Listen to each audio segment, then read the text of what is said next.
I was walking down the busy street of downtown, minding my own business, when suddenly I heard a loud, shrill voice shouting behind me. I turned around to see a woman marching towards me, her face twisted with rage. She was a middle-aged woman with short, spiky hair and a plump frame. She looked like she was about to explode. "Excuse me," she bellowed at me as she got closer. "You! Yes, you! I need your help." I looked around to see if there was anyone else she could be talking to, but there wasn't. It was just me and this angry woman. "What do you want?" I asked, trying to sound polite. "I need you to give me your phone," she said, holding out her hand expectantly. "My phone? Why do you need my phone?" "I need to make a call," she said, as if it was the most obvious thing in the world. "Well, I'm sorry, but I can't do that," I said, taking a step back. "I need my phone, too." "Oh, come on," she said, rolling her eyes. "You probably have a fancy smartphone with all the latest features. You can afford to let me use it for a minute."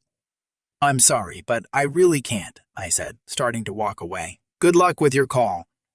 But the woman wasn't giving up that easily. She followed me, her face getting redder and redder with each step.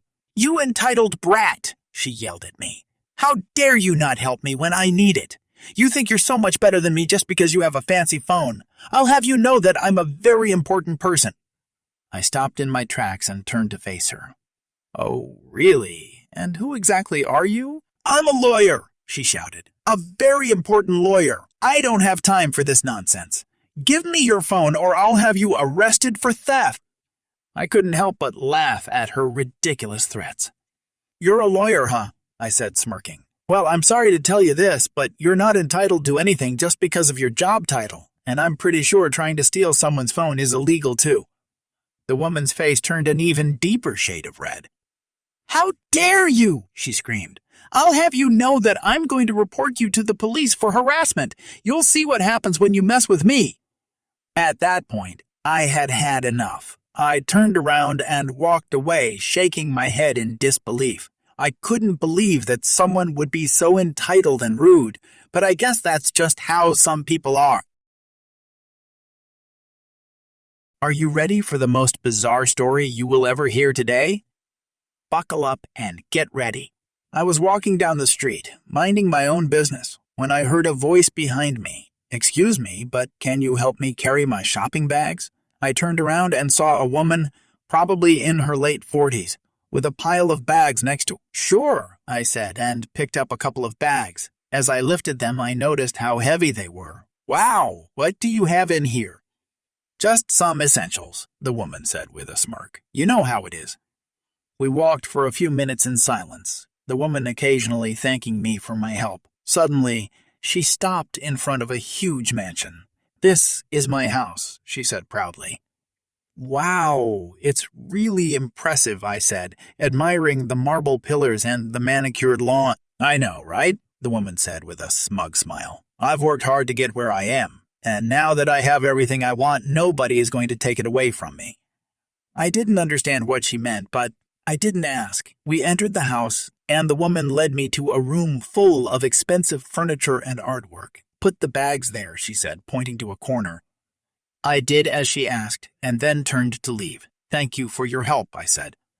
"Oh no, you're not going anywhere," the woman said, grabbing my arm. "I need you to help me with something else." "What do you mean?" I asked, trying to free myself from her grip. "I need you to help me move this couch," she said, pointing to a huge leather sofa in the middle of the room. "I'm sorry, but I have to go," I said, feeling a bit uncomfortable. "You're not going anywhere until you help me," the woman said, her grip tightening. I tried to pull away, but she was surprisingly strong. "Let me go," I said, feeling scared. "Not until you do what I say," the woman said, her eyes flashing with anger. I didn't know what to do. I was alone in a room with an angry woman who was much stronger than me. And then I remembered something my grandmother used to say, "If you can't beat them, join them." "Okay, I'll help you," I said, trying to sound confident. "That's more like it," the woman said, finally releasing my arm. We spent the next hour moving furniture around, with the woman barking orders and making sarcastic comments. "You call yourself a man," she said, as I struggled to lift a heavy table. My daughter could do this better than you, and she's only 10.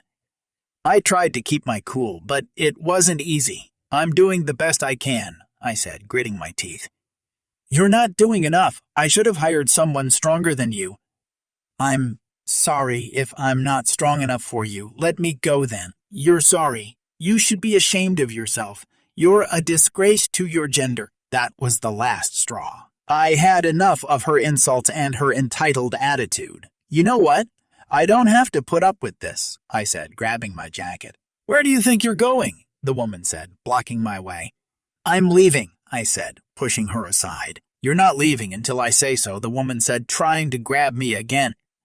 But this time I was ready for her. I stepped back and she stumbled forward, her arms flailing. She landed on the couch with a thud, and I took the opportunity to run to the door. But just as I was about to open it, the woman grabbed my ankle. I fell to the ground, hitting my head on the marble floor. The next thing I knew, the woman was standing over me, holding a vase in her hand. You're not leaving, she said, her voice low and menacing. I tried to crawl away, but she hit me on the head with the vase. I felt a sharp pain, and then everything went black. When I woke up, I was in a hospital room, with a bandage around my head. My parents were sitting next to me, looking worried.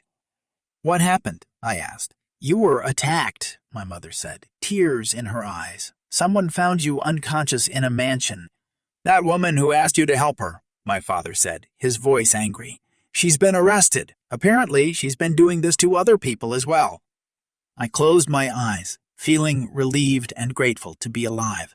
But at the same time, I couldn't help but feel angry at the entitled woman who had almost killed me. And the first thing I wanted to do is to share the story with you guys. I'll update you with everything.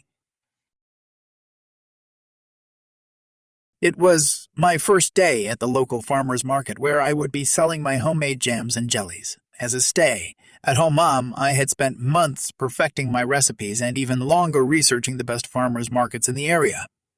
I was finally ready to showcase my product to the world. I arrived at the market early, eager to set up my booth and start selling. The market was bustling with activity, and I couldn't help but feel a little intimidated by the other vendors who had been there for years. But I was determined to make a name for myself.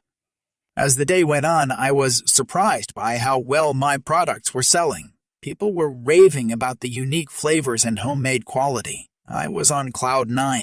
But then I met her, the entitled woman who would change the course of my day. She approached my booth with a scowl on her face and demanded to taste every single one of my products. I obliged, eager to make a sale, but she seemed to take pleasure in criticizing everything she tried.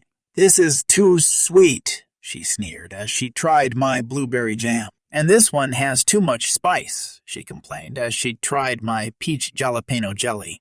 I tried to remain polite, but her constant complaints were starting to get on my nerves. And then she did the unthinkable. I'll take all of them. I was overjoyed at the prospect of making such a large sale, but then she added, but only if you give me a discount. I hesitated, knowing that I had already priced my products fairly, but I didn't want to lose a potential customer, so I agreed to a small discount. As I was packaging up her order, she began to grow impatient.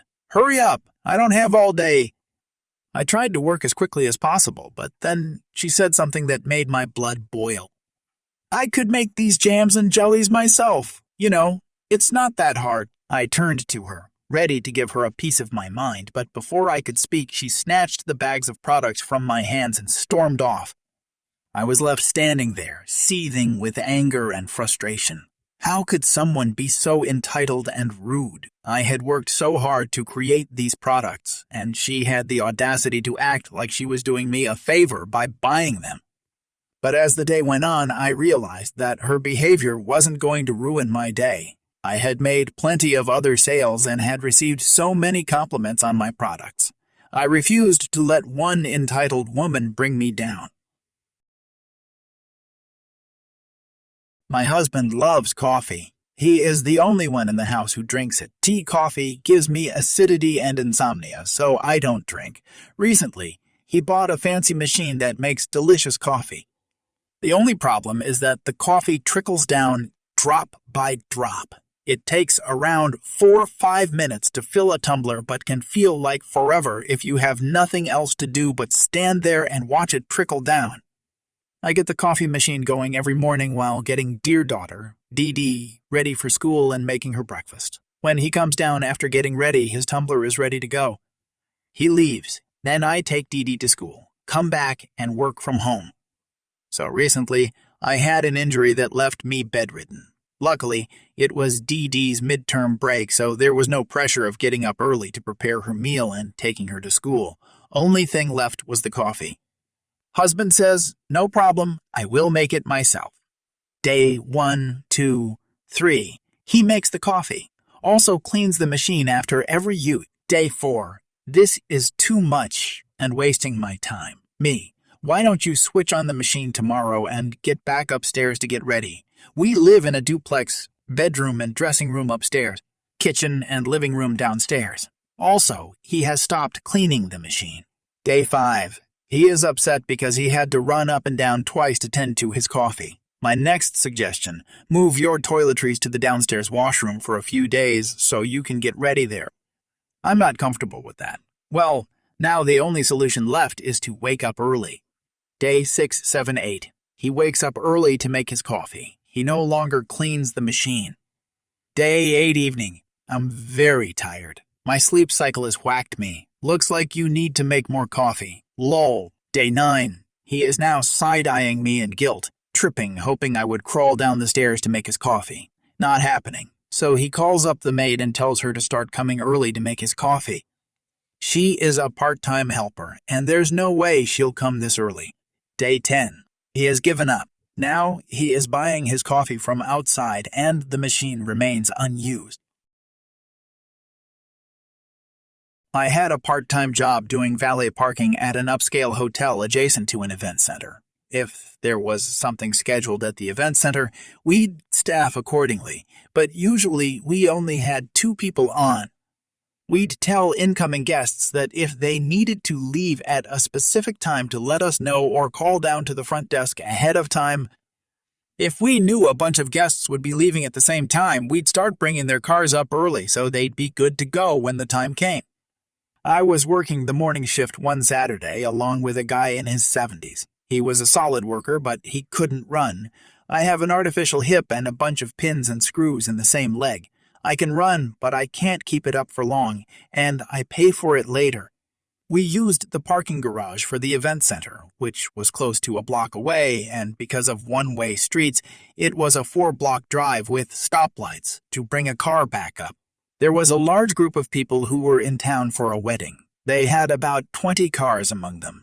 They just started showing up pretty much all at once right when they needed to leave. Most of them realized that they had messed up, but there was one entitled family that held us responsible. They just would not shut up, and it got worse and worse. The mom didn't say anything, but the dad and his 2 teenage daughters started out nasty and got worse and worse. That turned out to be my last day as a valet, because I snapped. I told them that it wasn't my fault. They were too stupid to let us know they'd need all their cars ready at 8 in the morning.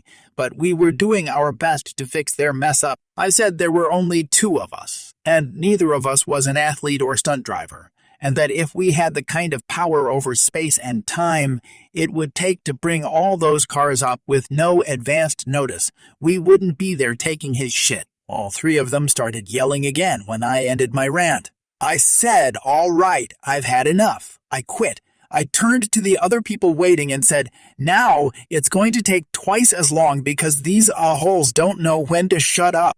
I turned back to the dad and said, I feel like I'm doing your daughters a disservice by not punching you in the mouth, but I know you'd be a little witch and press charges.